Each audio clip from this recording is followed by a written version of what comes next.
where this client level batch would be used, which industry or which kind of business would be using it. Don't give me answer that where the business require it, where business come with this kind of requirement. Don't give the generic answers. If you know that which exact place the client level batch would be used.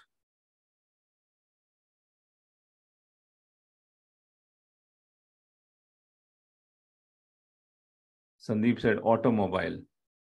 Ismail said pharma company. Okay. Automobile, pharma company.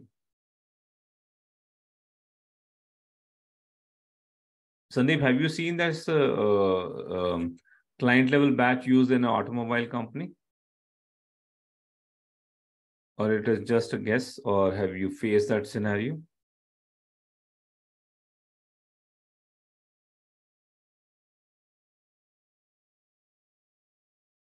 Food manufacturing, just a guess. Yeah, I get it. So people are just guessing it that in pharma it can be used, food manufacturing, FMCG, creating deliveries.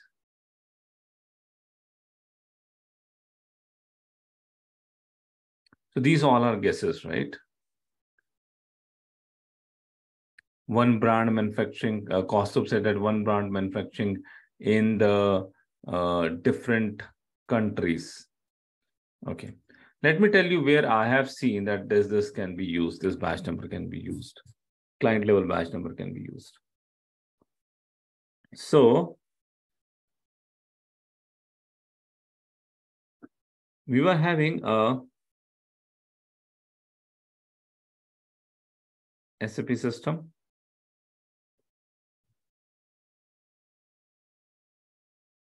And we were also having a third-party machine system. Okay. So these both systems were integrated with each other. These both systems were integrated with each other. So whatever the batch we are producing here, let's say the batch B12341. For that batch, this is a kind of a laboratory system which do the analysis. And it would be storing 100 of characteristics in this system. 100 of characteristics is for storing in this system.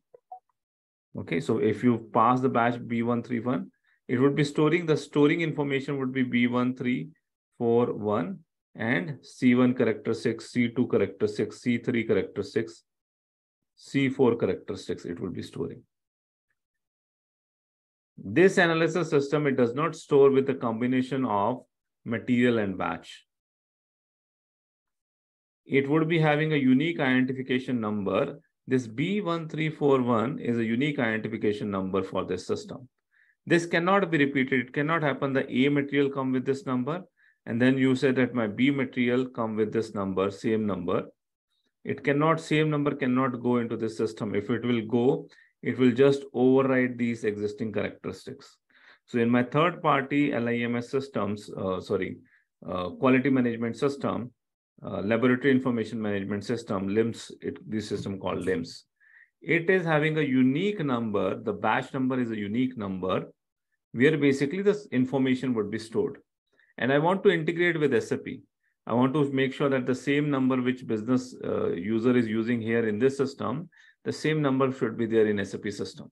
So to make them into a sync and with integrated with each other, you are here also the batch number should be unique. It should not be repeated. For another plant, for another material, the B11341 should not be repeated. It should be the unique number. Only these kind of particular cases, I have seen the client level and which is very rare. Pharma, I have not seen. Automobile, I have not seen. FMCG, I have not seen. This we have seen in the, but this scenario can be anywhere in any industry. This scenario can be there.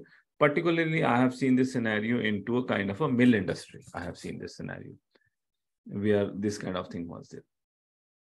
Right? Otherwise, most of the cases we avoid to maintain the client level batch. The reason to avoid the maintaining the client level batch is your number range Again, the batch number is, I think, 10 or 12 digit number. It will get consumed so fast. Okay, so that's why we try to avoid the client level batch numbers. I hope now you would be having an idea that which scenario the client level batch number actually I have used, or you would be now open up that, okay, what kind of things it can be used. Now let's go to the second one.